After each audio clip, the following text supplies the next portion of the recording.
So most of our instruction takes place in the front of the room up there. The projector, we have a short throw, ultra short throw projector up there. That's an interactive projector, so I've got a pen that I can actually write on the board that'll sync to the computer. So I can start that up just so you can see what that looks like. Sure. That's not as much on the aviation side, but more on my geeky side. And we have these throughout the building too. So.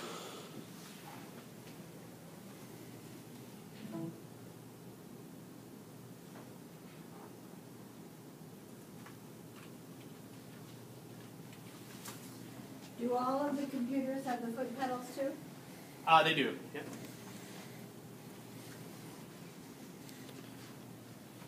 So you got the foot pedals from Sporties?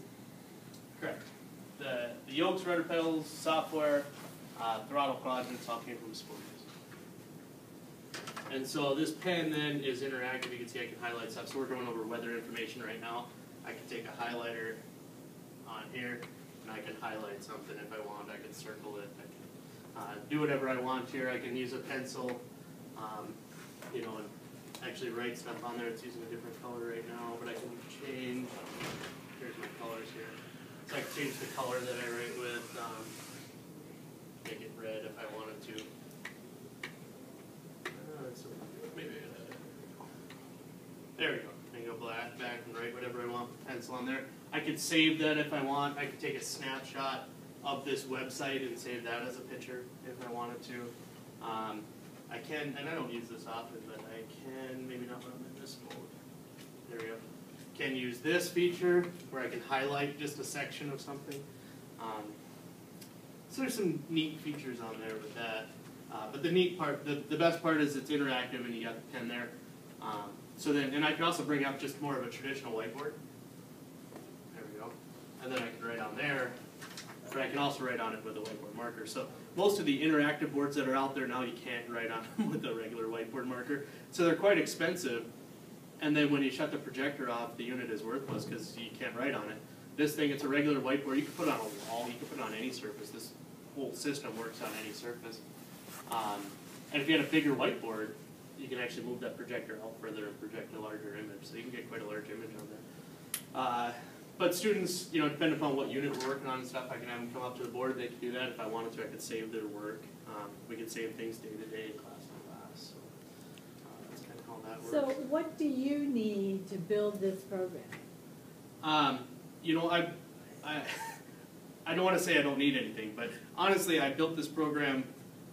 Where we've come in the last 2 or 3 years is just leaps and bounds from where we were. So at this point, I always say resources, but like I was talking to, you know, at the AOPA booth, I was talking to Brian. I was saying, you know, I'd like to get a copy of the AOPA Flight Training Magazine for all my students every month without getting the promotional material after they graduate. You know, it's things like that that I'd like to be able to enhance the curriculum.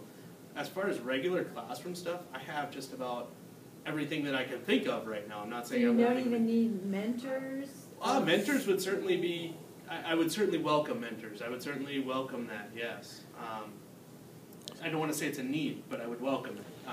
So as a class, do you go out to the airport every so often or anything like that? At least once every probably 2 months or so we get out there. The winter we go a little less, spring and fall we go a little more, but early on in the year, first month of school, I get them out there. We tour an FBO and do a pre-flight on an airplane right away, just to get them out there, get them familiar with where it is and what it looks like to be out at the airport, the parts of the airplane, and how to pre-flight, that kind of thing. Once we've done that, we do take them flying in the fall. We provide about 45 minutes to an hour of flight instruction for them in the fall. Then throughout the year, we go to the control tower. When we talk about communications, we take them out to the control tower, take them to the National Weather Service. Those are field trips we always take.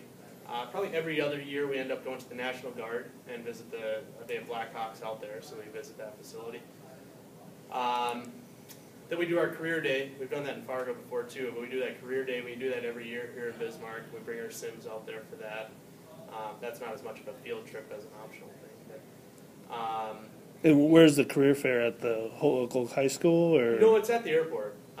Yeah, okay. Yeah, we used to do it in the Department of Transportation hangar, Now we do it in, it's been in Bismarck Aero Center Hangar the last couple of years. And that's for little kids Yeah. that are usually coming out? Fifth and Okay. sixth grade. And then, and this year we're expanding that a little bit. We got a bus now, and then we're going to have them go to 3 different locations at the airport. So we've always had them just be at the hangar, Yeah. and they rotate within that hangar. Now we're going to have them be in the hangar, and then we're going to take them over to the airport rescue and firefighting. And I can't remember, we had like 5 different ideas, and I don't remember which were the ones we went through. But either maybe the guard or the tower, or we wanted to get them into the terminal, maybe to CTSA in their actual environment.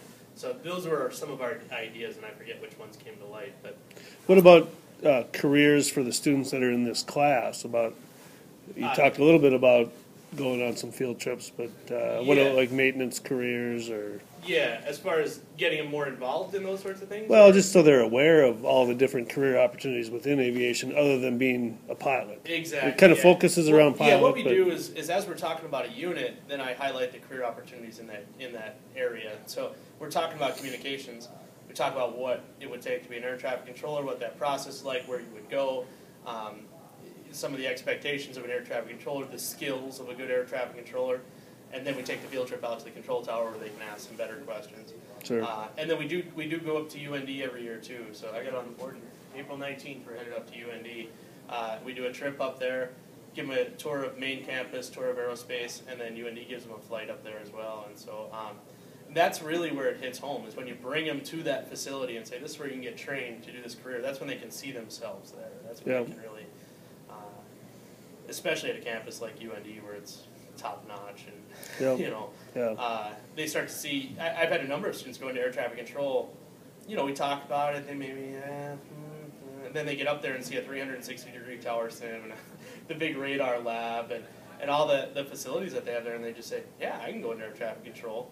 They can picture themselves there. And I think when they've experienced all these things, they've gone on an airplane ride, Correct. they see the tower. I had a friend that did that same thing. That's how she became she's a controller at the Dallas Tracon. Okay. And I gave her an airplane ride 20 years ago. Yep. And that's why she's a controller, is because she had that experience. Exactly.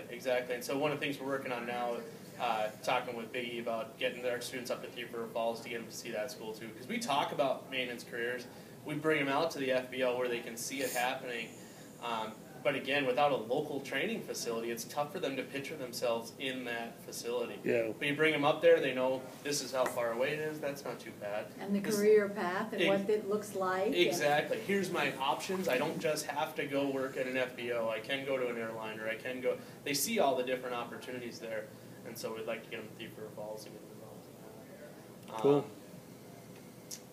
But yeah, for the most part, with the careers, we talk about each one as we're going through the units. So, and then I've had the question a number of times too. I'm thinking about it now. People say, you can go through ground school in half a year, and what are you doing with your kids, all year long, and really in a 2-year program? And we really integrate a lot of other projects and kind of hands-on learning rather than simply, here's how to talk on the radio, here's what a CTAF is, here's what a ground frequency is, take a test. And so communications, I'll just use that as an example. What we do is we talk about the communication process, how to communicate, what to say when, how to talk on the radio, who you need to talk to. We talk about the frequencies. We go over communications, talk about transponder codes, and all the things involved in that, nonverbal communication. But then we go on the simulator, and we can link these simulators together on the local network. And so we'll get 20 students at an airport. We'll normally pick one with parallel runways. I'll be the controller, and they have to actually fly traffic patterns in the airport and not crash into anyone, of course, but doing the proper communications.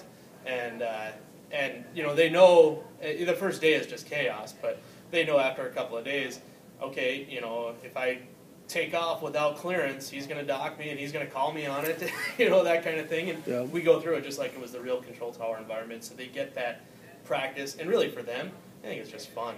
Yeah. They just eat it up. They don't realize And they're actually learning. They don't know they're learning. Exactly. And so we do some of those things.